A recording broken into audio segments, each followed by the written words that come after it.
Hi friends! ఈజీగా పల్లి లడ్డు ఎలా చేసుకోవాలో ఇప్పుడు చూపిస్తాను. అసలు రాని వాళ్ళు కూడా ఈజీగా చేసుకోవచ్చండి.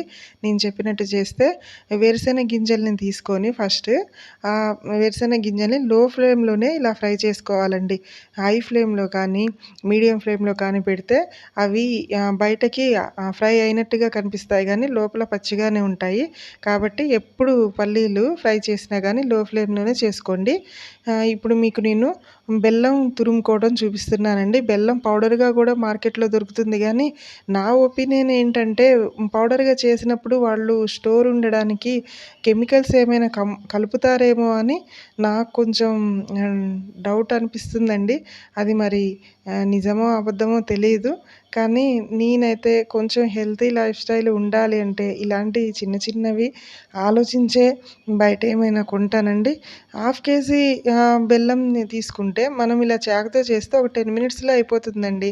ఇది పెద్ద పనేం కాదండి. చూడండి, ఇలా పౌడర్‌గా మనమే ఇంట్లో చాకుతో చేసుకోవచ్చండి.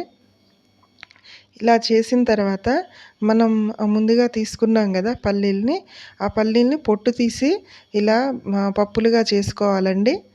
హ్మ్. చేత్తోని పప్పులుగా చేసుకోవాలి. ఈ కప్పుతోని 2 కప్స్ తీసుకున్నానండి పల్లీలు నేను. ఈ సేమ్ అదే కప్పుతో బెల్లాన్ని 1 కప్ తీసుకున్నానండి. మనం దేంతో తీసుకుంటామో పల్లీలని అందులో సగం బెల్లం తీసుకోవాలండి. స్వీట్ ఎక్కువగా తినేవాళ్ళైతే 1 ½ కప్ తీసుకోవచ్చు. నేనైతే ఇక్కడ 1 కప్పే తీసుకున్నాను. బెల్లం పాకంగా చేయాలి అనంటే అండి, నేనైతే ఓన్లీ బెల్లాన్ని మాత్రమే ప్యాన్‌ని స్టవ్ మీద పెట్టేసి, ఆ ప్యాన్‌లో బెల్లాన్ని వేసేస్తానండి. నేను వాటర్ వేయను. చాలామంది వాటర్ వేసి పాకం చేస్తారు. కానీ నేనెప్పుడు వాటర్ వేయను. ఇలా కూడా పాకం చేయొచ్చండి. చూడండి ఒకసారి బురుజులుగా వస్తుంది చూసారా? నురగొస్తుంది. ఇప్పుడే వేశాను బెల్లం, మీరు చూసారు. వేసిన వెంటనే ఒక 2 సెకండ్స్‌లో నురగ ఎలా వస్తుందో చూసారా? అది మెల్ట్ అయిపోయేటప్పుడు ఇది పూర్తిగా మెల్ట్ అయ్యి అదే పాకంగా చేంజ్ అవుతుందండి. చూడండి, పూర్తిగా మెల్ట్ అయింది. ఇంకా కంప్లీట్‌గా కూడా మెల్ట్ అవ్వలేదండి. చిన్న చిన్న గడ్డలుగా కనిపిస్తున్నాయి. అయినా చూసారా ఎలా అయిందో? ఇలా వాటర్ లేకుండా కూడా మనం బెల్లం పాకం చేసుకోవచ్చండి.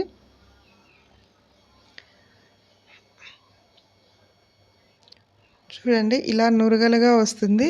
మొత్తం మెల్ట్ అయిన తర్వాత చూడండి బాగా నురగలు వస్తున్నాయి కదా ఇప్పుడు. ఇలా పొంగుతున్నప్పుడు, బెల్లం ఇలా పొంగుతున్నప్పుడు ఒక బౌల్‌లో వాటర్ తీసుకొని, ఒక కొద్దిగా స్పూన్‌తో బెల్లం పాకం తీసుకొని ఆ వాటర్‌లో వేయాలండి. వాటర్‌లో వేసిన వెంటనే ఒక 2 సెకండ్స్ ఆగితే చల్లగా అవుతుంది. చల్లగా అయిన తర్వాత చూడండి, ఫస్టే తీస్తే అది జారుగా అయిపోయినట్టు కనిపించింది చూసారా? ఫస్ట్ నేను తీసినప్పుడు. మళ్ళీ చల్లగా అయిన తర్వాత తీస్తే ముద్దగా వచ్చింది చూసారా అండి? రెండిటికి తేడా. చల్లగా అవ్వాలండి. చల్లగా అయిన తర్వాత చూస్తే అలా ముద్దగా వస్తుంది గదా! ముద్దగా వచ్చిన తర్వాత ఇప్పుడు ఈ పాకంలో ఒక స్పూను నెయ్యి వేసుకోవాలండి. ఇప్పటివరకు నేను ఈ బెల్లంలో ఏది వాటర్ గానీ ఏది వేయలేదు. ఇప్పుడు నెయ్యి వేశానండి. బెల్లం, నెయ్యి వేరుశెనగ గింజలు ఈ 3 ఉంటే సరిపోతుందండి. ఇది చేయడానికి తక్కువ ఇంగ్రీడియెంట్స్‌తో చేసే వంటలండి నేను చేసేవన్నీ పిల్లల కోసం స్నాక్స్‌గా. చూడండి, మనం ఆల్రెడీ పక్కన పెట్టుకున్నాం గదా వేరుశెనగ గింజలు. ఆ గింజలన్నీ ఆ పాకంలో వేసేయాలండి. అవన్నీ కరెక్ట్‌గా గింజలకి ఆ పాకం మొత్తం పట్టేలా మంచిగా స్పూన్‌తో మిక్స్ చేయాలి. చూడండి, ఇప్పుడు గింజలు ఎక్కువగా ఉన్నట్టు మీకు అనిపిస్తుంది. కానీ కొద్దిగా చల్లారిన తర్వాత కరెక్ట్ క్వాంటిటీతో కరెక్ట్‌గా అవుతుందండి లడ్డు అనేది. చూడండి, ఇలా అయిన తర్వాత ఇలా కొంచెం గట్టిగా అయిన తర్వాత స్టవ్ ఆఫ్ చేసుకోవాలండి. లేకపోతే మరీ గట్టిగా అయిపోతుంది పాకం అనేది. మనకు అది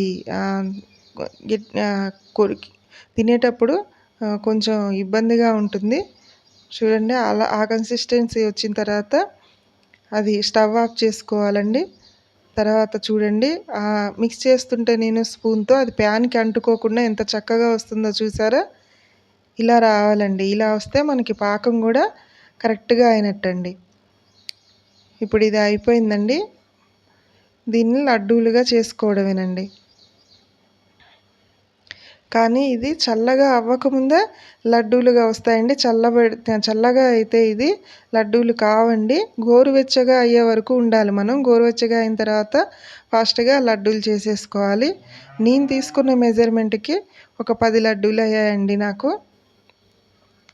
పిల్లలు స్కూల్ నుంచి వచ్చేలోపు మనం ఇలా చేసి పెడితే హెల్తీ ఫుడ్డు చాలా ఇష్టంగా తింటారండి. చూడండి ఎలా అయిందో లడ్డు. చూసారా ఎంత చక్కగా అయిందో? పాకం, బెల్లం, పల్లీలు అన్నీ కరెక్ట్ మెజర్‌మెంట్‌తో సరిపోయాయి చూసారా అండి? ఇంతే అండి. చాలా ఈజీగా చేసుకోవచ్చు. అండ్ ఇంకొకటి ఈ పౌడర్ ఒకవేళ చల్లగా అయిపోయిందనుకోండి, ఇలా పౌడర్‌గా గూడా మనం చేసుకోవచ్చండి. పౌడర్‌గా గూడా పిల్లలకి పెట్టొచ్చు. అలా తిన్నా గానీ టేస్ట్ అంతే ఉంటుంది. Thank you friends. Thank you very much.